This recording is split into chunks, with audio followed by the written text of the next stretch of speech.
Kim agar shu zikrni ixlos bilan ertamatanda bir marta aytsa, agar vaqti yetib kechgacha vafot qilsa jannatga tushadi.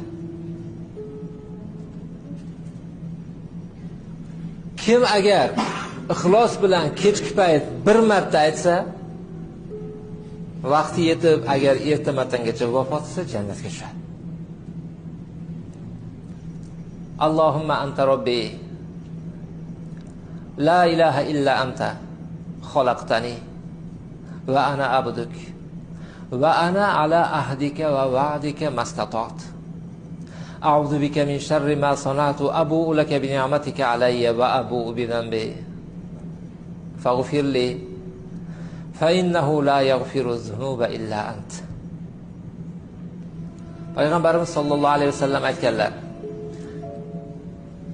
Buni Rasululloh o'rgatganlar, istig'forlarning eng yaxshisi deganlar.